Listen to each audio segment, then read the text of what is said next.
Nii, tervist, plaadimehed siin, et räägiks siis natukene iminäppadest, mis siis praegu meil turul on. Et siis kõige tavalisematest iminäppadest on meil siis need pumbatavad iminäppad, mis on siis sellised suuremad ja neid siis nagu nimigi ütleb, et siis neid peab nagu pumpama. Mõnda siis muidugi peab nagu rohkem pumpama, nagu näha oli, et siis teistega saab märksa kiiremini selle, et piisab ka siuksest paarist pumbast. Et eks see erinevus tulebki tõenäoliselt sellepärast, et nende servad on siis nagu, sellel on siis nagu nii-öelda kõrgem, et sellel ei ole nagu nii kõrge see. Et tõenäoliselt see erinevus tuleb sellest, aga tänapäeval enamus kõik on manomeetritega, saad oma seda rõhku jälgida, kui peaks kuskilt see plaat nagu lahti tulema. Ja siis on meil ka selline väiksem variant ja kuna selle diameeter on väiksem, siis sellega ei pea nii palju pumpama. Et sellega juba piisab sellisest 3 pumbast ja ta võtab juba väga hästi kinni ning tema tõstetugevus on ikkagi sama, et erinevus võib-olla on ainult 10 kilogrammi, et selles mõttes kui keegi tahab mingit kompaktset pumbatavat head iminappa, siis väike 6-tolline oleks siis väga hea variant. Ja need, kes siis ei paigalda näiteks suuremaid plaate, siis sobib ka väga hästi selline. See on siis ka selliste 3 nagu sihukese nagaga, et siis see võimaldab ka tõmmata sellist mattplaati või sihukest struktuursemat plaati, et siis on selline lihtsalt kangiga kinni, et näiteks 60-60 plaadiga põrandat paigaldada väga mõnus. Siis pumbatavatest ja nendest manuaalsetest iminappadest edasi tulevad juba siuksed elektrilised.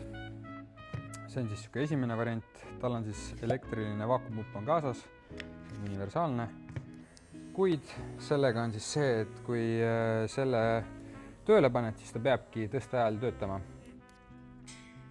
Aga õnneks on sellel komplektis veel omakorda kaasas manuaalne pump, et siis kui peaks aku tühjaks saama, siis on sul ikkagi võimalus tööd edasi teha ja kasutada seda manuaalset pumpa. Seda toodet on siis meil ka eraldi müüa ja kuna ta sobib ka kõikidele 8-tullistele iminappadele, siis väga hästi sobiks ka see näiteks siia. Muidugi nad ei ole nagu samast brändist, ehk siis see tõstmine sellega on niisugune nii-öelda omal vastutusel, aga sellegi poolest võib kasutada ja võib proovida. Nendest edasi minnes tulevad juba siuksed automaatsed elektrilised iminapad, mis tähendab siis automaatne on see, et kui peaks hakkama rõhk langema, siis tal on selline ohutus on nagu peal metoodika, et ta hakkab uuesti siis nagu seda rõhku peale võtma. Et need on iseenesest väga kiired, mugavad, ei pea mingit pumpamist tegema, et asi läheb nagu märksa lihtsamalt. Mõlemad on siis automaatsed. Mis on siis emba-kumba eelis, on see, et siin on siis selline patarei nagu sees, koos siis, tuleb koos laadijaga muidugi, et siis saate seda laadida, saate näiteks lisaaku osta ja siis kui tühjaks peaks saama, saab vahetada lihtsalt aku ära. Siin paraku seda teha ei saa, siin on lihtsalt Type-C-ga laadimine, et laete nagu telefoni. Et siis kui nagu valida, siis minu eelistus oleks see, aga sellel pole ka muidugi midagi viga. Ja nüüd kõige uuem elektriline automaatne iminapp on meil siis selline. See on siis väga hea ka näiteks sellistele LVT ja parketipaigaldajatele just sellepärast, et ta on väga kitsas, saab siukseid kitsaid plaate või siis parketti tõsta ja ühtlasi on see ka automaatne. Ehk siis kui ka rõhku kaotab, siis ta hakkab ise automaatselt tööle. Ehk siis kui ta langeb sinna kuskile mingi 80 kilo peale, siis ta hakkab ise tööle. Pluss tal on meil siis selline metallist raam, mida võib siis nagu lüüa kummihaamriga või siis oma käega, et kui on vaja plaati või siis parketti liigutada, siis sellega on nagu väga hea seda teha. Ja kõikidel nendel automaatsetel iminappadel siis 2 korda päästikut vajutades lasevad nad siis selle rõu lahti. Liikudes siis edasi veel tumisemate masinate juurde, on siis sellised, millel on siis niisugune kõva, mitte kõva, aga niisugune paksem kumm ja nendega siis on võimalik tõsta ka sellist väga reljeefset plaati, mida need siis ei võimalda.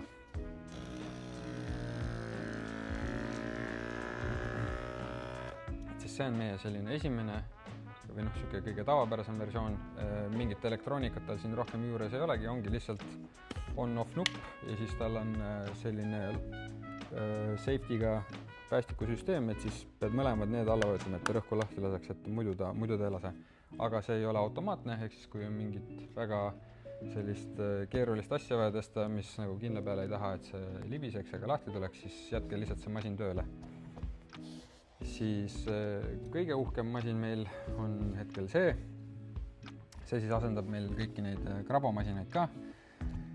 Selle eeliseks on see kõigepealt siis, et talle sobib ka Makita aku, mis teeb selle paljude jaoks kindlasti väga mugavaks, et ei peaks ostma lisaakusi. Komplektis on tal kaasas siis selline tald, mis siis võimaldab tõsta tavalist keraamilist plaati. Ning siis on tal veel omakorda kaasas ka selline kummiga, et siis saab ka tõsta neid reljeefseid ja vahetamine on siis iseenesest muidugi väga lihtne ka, et lihtsalt tõmba see vana teine kumm ära ja pane see peale lihtsalt, ega meil siin midagi muud ei olegi. Kui ma nüüd selle lõpuks siia peale saan, siis see on ka automaatne. Ehk siis kõigepealt hoiate seda nuppu peal, lülitab ennast sisse ning siis ühe selle nupu vajutusega hakkab ta siis lõpuks tööle.